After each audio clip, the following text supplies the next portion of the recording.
I know for me, it was, in fact, I should record this because now, see, I always feel like I'm getting ready to share something really deep. Except I'm usually already sharing it, so it's too late. Okay, so I was talking about gratefulness. So, specifically, December 3rd of 2006, I wrote in my journal, I will surround myself with positive people. Because I realized in my life at that time, I didn't really have too many encouraging people around me. Most people who I talked to on a regular basis were negative, critical, judgmental, and blaming.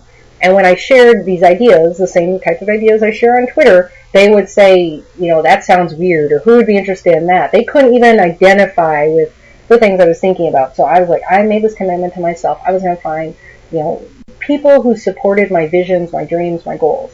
And it took a while. At first I only had one person, then I had 2 and 3, and then, and then I had 4 or 5. And really this year it's just exploded. I have so many people, even last year, and that type of support can come in a lot of different ways. But I think the most basic way is that when that person is there for you, whether you have a question you need help with, whether it's something that's like emotional and you're frustrated and they offer like solutions. Listening here is okay, but I think solution-based stuff is better.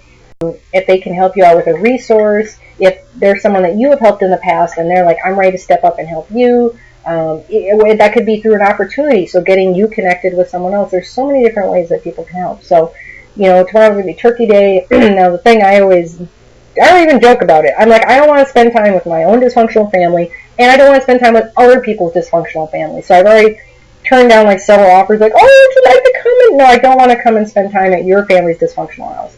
So I'm going to spend tomorrow praying, journaling, meditating, and being appreciative that I have both my eyeballs, I can hear, I have all my limbs, I'm not suffering from like diabetes, heart disease, I'm cognate, right, I'm not in a coma, really just having your liberty, your freedom is huge. I say this sometimes, I'm happy I was born when I was born, because being born 100 years ago, 200 years ago, life would be very different for me. So, take that with you and don't focus on like, what you're lacking, right? Because within a short period of time, your life can just change, just so drastically. Because I just look back 3 years and I'm like, I would have never thought, like this year, I traveled to Chicago 3 times, in almost 30 days or something. Then I went to Atlanta, then I went to Las Vegas, then I went to San Francisco for a week. I just got back from speaking in New York. And I used to be terrified of traveling, not because I would crash on a plane, but just going somewhere new where I didn't know the surroundings. And I'll tell you, I think the number one thing that has helped me is my little friend, the iPhone. Thank you, iPhone.